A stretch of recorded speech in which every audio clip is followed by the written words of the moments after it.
The Lord be with you.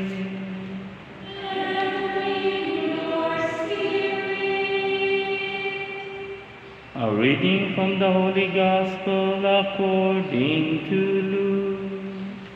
Glory to you, O Lord.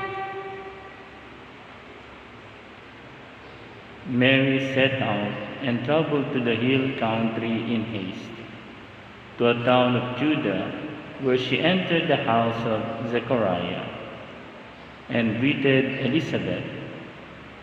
When Elizabeth heard Mary's greeting, the infant leaped in her womb, and Elizabeth, filled with the Holy Spirit, cried out in a loud voice and said, "Blessed are you among women, and blessed is the fruit of your womb. And how does this happen to me, that the mother of my Lord should come to me? But the moment the sound of your greeting reached my ears, the infant in my womb leaped for joy. Blessed are you who believed that what was spoken to you by the Lord would be fulfilled."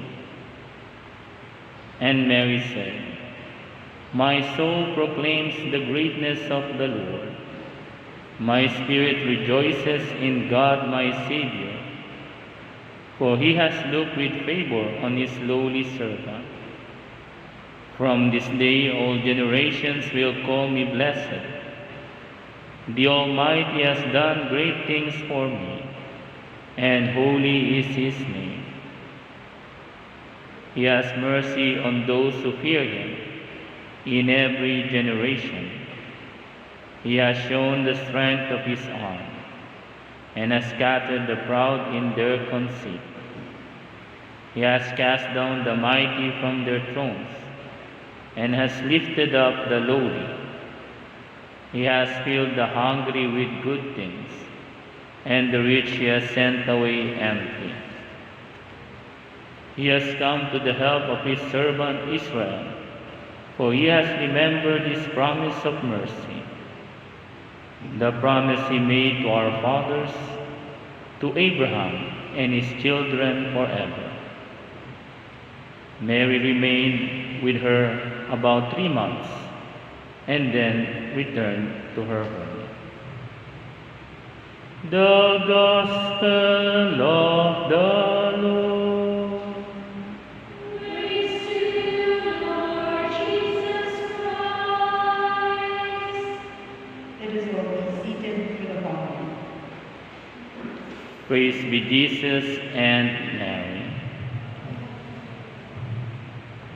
Brothers and sisters, as I was reflecting on the Gospel today, it came to my mind what happened to the Olympics Tokyo 2021. And of course, I know, and you know, that one of our sisters received the gold medal, si Heidelin Diaz. At alam niyo po, to tell you the truth, I almost cried when Heidelin made it to the gold medal. 55 kilogram, 121 pounds. And he was the one who get the gold for the Philippines. And as I watched, I felt really very proud as a Filipino, because that gold symbolizes not only for him but for all of us. Yung gold na natanggap niya ay gold ng buong bansa, and it becomes an inspiration that no matter what happened, we can achieve our dreams. And what is very inspiring is that he never forget to thank God, to thank our Blessed Mother for that gold medal. No? Kaya nga po, no? It is really, no? I am very proud, no, for what happened, for what she achieved, no? Heidelin Diaz. And I was thinking, no, that if that is the case of Heidelin Diaz, how much more is our Blessed Mother? Today we celebrate the Assumption of our Blessed Mother. It is not only gold, but all silver, no? etc., etc., no?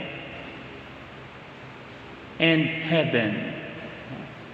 Our Blessed Mother, in this solemnity, just like Heidelin, inspire us that we too are called to be there. No? At alam niyo po, that is really very important in our Christian life. To be, sabi nga, di ba sa kanta, "Living in my life, you're my inspiration." Diba? To be an inspiration to others. Mary, why did the church proclaim the dogma of Mary Assumption? Remember the time of Pope Pius XII. There crept in the society that heresy of materialism, no?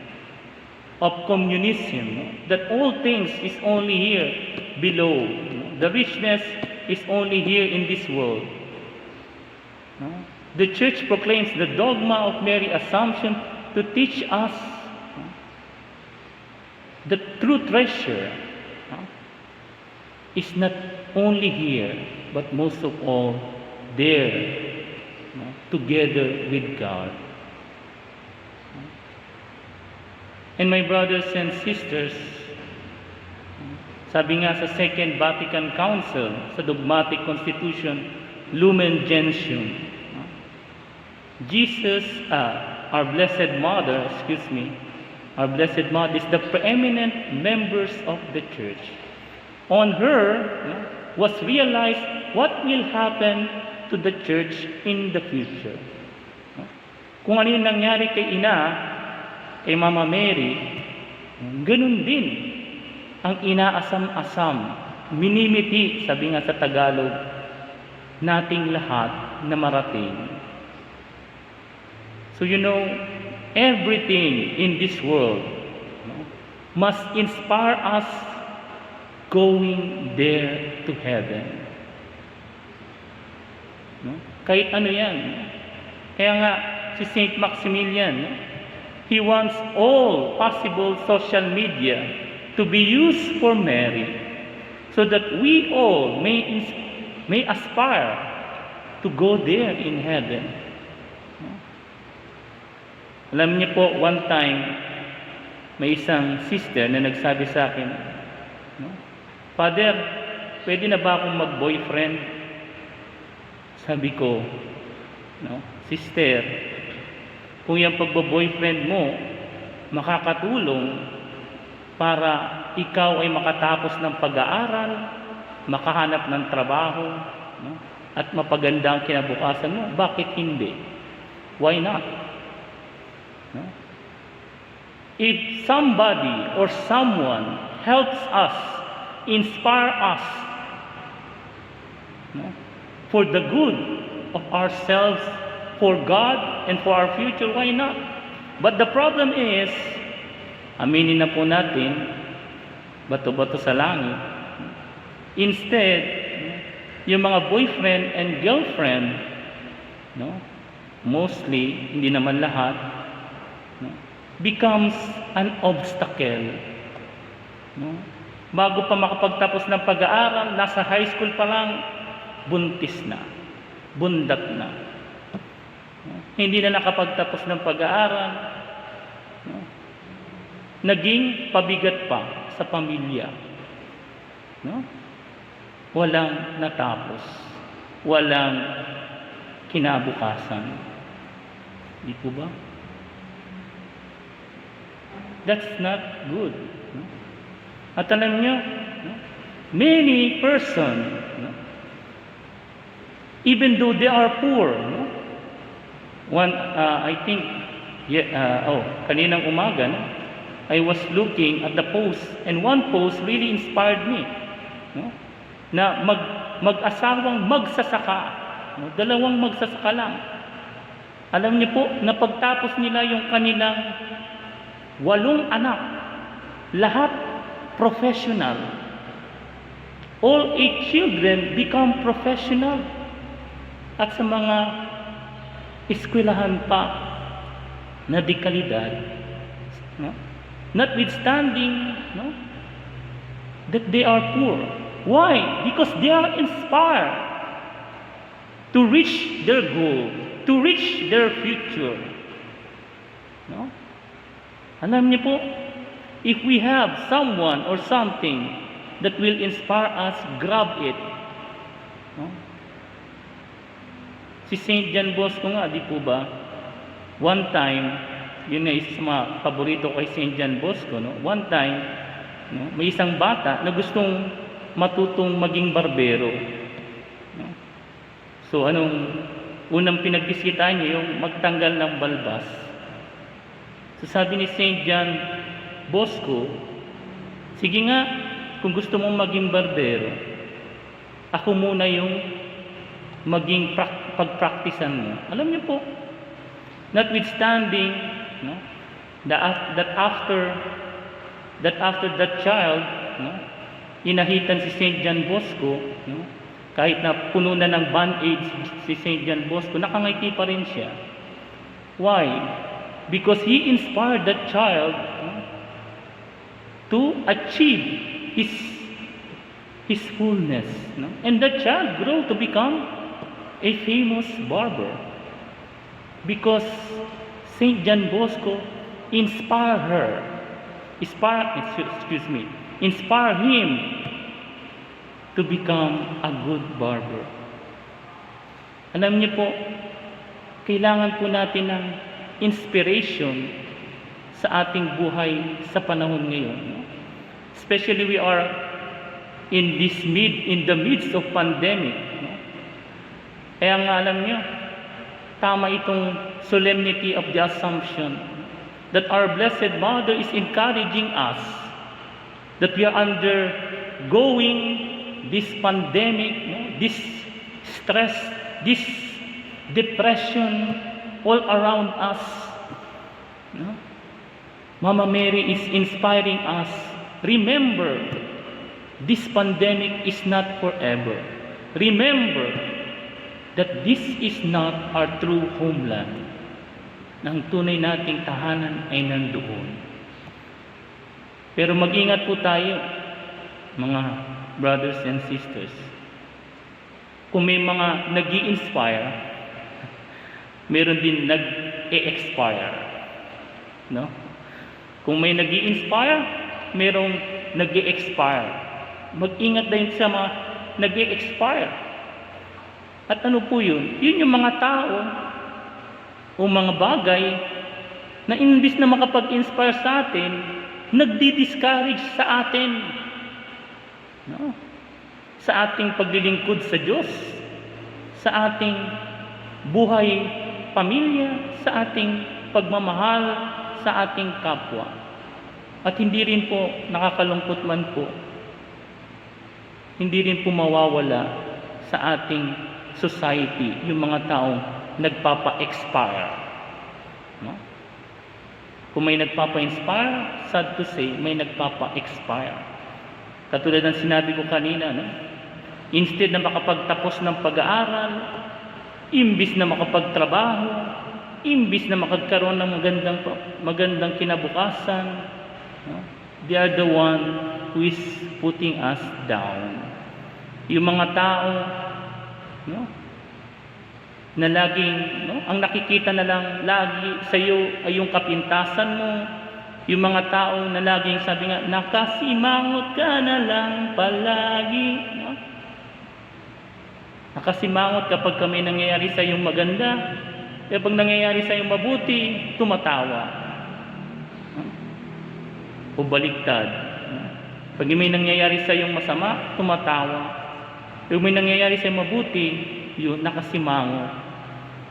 Yung mga taong nag-e-expire sa iba, nagdi-discourage sa iba.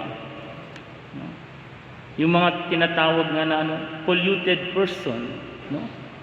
Na imbis na mag-inspire, nag-e-expire sa ibang tao. Woo! Sasabihin, huwag ka na mag-ano dyan, sayang lang yung oras mo. Oh, sayang lang naman yung mo, pagpunta mo dyan. No? Alam niyo po, no? Nung, for example, no, kagahapon, nagkaroon kami ng Pidalki Maria. No? Very thanks be to God, it was successful. Pero alam niyo po, before that Pidalki Maria, ay nako, marami na no? Tatatat. Ay, ano na naman yan? No? Pauso na naman. No? Di ba? There are those persons who really expire you instead of inspire you. But sabi nga, mga brothers and sisters, no, we should put those persons away from our lives. Huwag na natin, no, sabi nga, huwag mong pansinin ang naninira sa'yo, pagkat alam mo lang na tamang ginagawa mo. Huwag mo na lang pansinin. Be indifferent. Tolerate what they're doing. But focus more. Bibigyan ko kayo ng advice. Focus more your life on those person who will inspire you. Lalong-lalo na si ina. I-focus natin yung ating buhay dun sa mga taong makapag-i-inspire sa atin. Huwag nating bigyan ng halaga yung mga taong ang trabaho sa buhay ay mag-expire, no? Mag-discourage sa atin. No? Huwag nating aksayahin yung ating oras, panahon at laway dun sa mga taong lang sa atin, magpapa-down sa atin. Kundi bigyan natin ng mas maraming panahon, lalong-lalo na ang ating Panginoon at si Maria. Kung gusto ninyong gusto ninyong humaba pa ang buhay at gusto ninyong makamit ang inyong goal sa buhay, seek those person who will inspire you, who will help you to better your future. Lalong-lalo na sa mga kabataan natin ngayon. Kasi ang dami-daming nagpipresenta sa social media. Hanapin po natin yung tama na makapag-inspire sa atin. Lalong-lalo na si Ina at si Lord. Praise be Jesus and Mary.